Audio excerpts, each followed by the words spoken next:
If you take apart your starter housing and you see these little pawls here that they wiggle in their place and they go, that means that A, these pawls need to be replaced, and B, your rope rotor here needs to be replaced.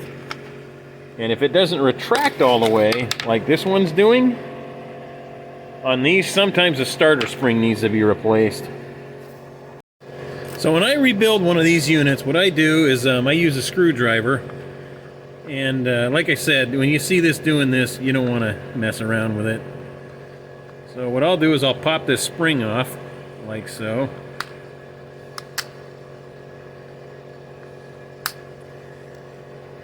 I can get it.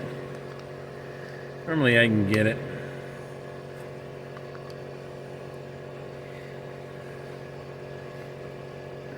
Just got to work it off. This one's really stuck because of this spring down below. The return spring is pushing up on it. But anyway, so now that I got that off, you got to save this little spacer here that comes off. So we'll set that aside. And I don't have any new pawls, so we're going to reuse these. But then, when I do this, I just go ahead and I cut the cord with a pair of dikes. And these will normally take like 30 inches of cord. So I've got my cord pre-cut here. And if you look, this is bad. In comparison to that, that's pretty bad. So you're always going to want to start off with a new rope rotor.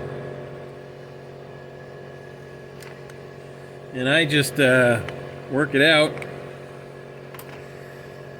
with my screwdriver here. After I've got it cut,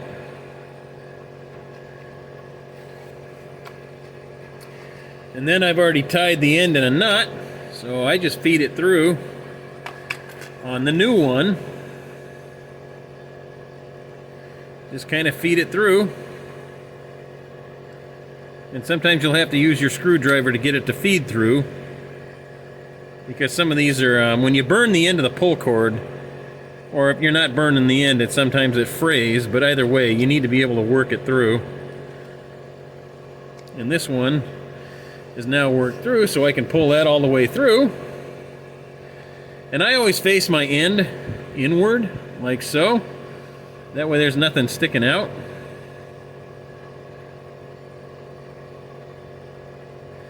And then I work it down in there. And then I pull it tight, and now it's flush. And with this guy, what I do is I just work this thing out like so. I got my new one right here.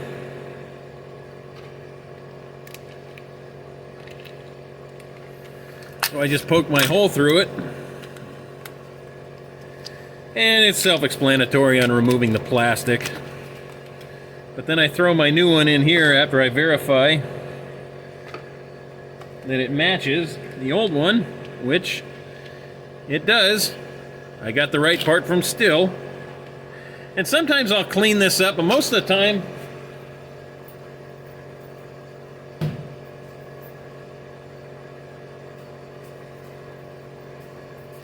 if it's just a little dusty like this one, what I'll do is I'll spray this with some of this silicone spray before I put it together and get it real good inside there. And what that'll do is that'll lube these edges in here. And then I'll spray the spring too with silicone, just to kind of get it nice and good. And the silicone will dry over time, but that way it seats in there just like so, real flush like.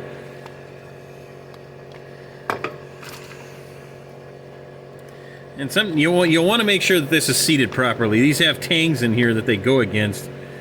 And if those aren't seated all the way down, what'll happen is it'll work itself back out just like the other one. And you'll have problems when you put it back together because it'll be spaced too far out. But then, if you want, you could blow dry it out. This is all dripped down to the bottom. I just let the remnants drip out. And it kind of carried away some of the dirt. And when I put it back together, I make sure to line it up. And then after that, I've already got these So I put my pawls back in, and if you look, these no longer do that. They're in there flush. So it was actually the rope rotor housing that had a problem. And then you want to orient this in the way, so you know that it turns this way, so you want to orient it. So what it does is it spits these out. So it's pretty straightforward. When you do this, you want this to orient like that. So the spring goes back the same way. So we're going to put our spacer on here, or our bushing, or sorry, shim. I think Stihl calls it a shim. And then we'll just line up the tangs with the spring. You pull the bottom half of the spring in like so. Make sure your pawls are in there, lined up. These sometimes are a pain to get back in, but just make sure that they're lined up with your spring. And then you can work the spring back on with your fingers. And if when you're pulling it, you want to make sure that the pawls go out. So if when you're pulling it, they do their job, like this one,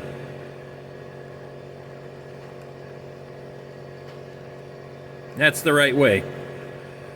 So when I go to pull this, this will be the right orientation of this in the right direction. And now we just got to get it tightened up. So what we'll do is we'll wrap the rope around it.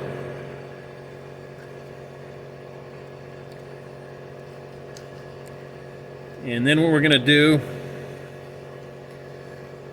is we're going to send the rope out the end.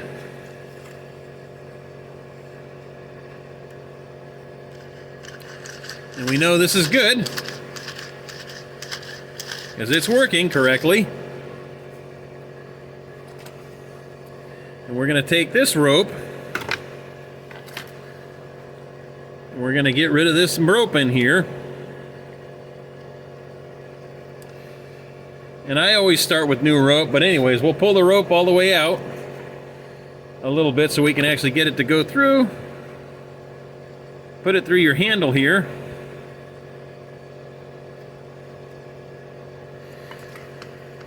And what I like to do is I like to tie a double knot on these, because sometimes the rope rotor itself will have issues. And you just want to be safe. Because if you're like me, you're doing this for a customer, you don't want that customer coming back and saying, hey man, what the hell? You kind of screwed this up. And then, like I did up above, kind of real professional-like, just shove it all down in there. And your rope rotor is where it should be. And it retracts just like it should. It goes out and it goes in. That's it.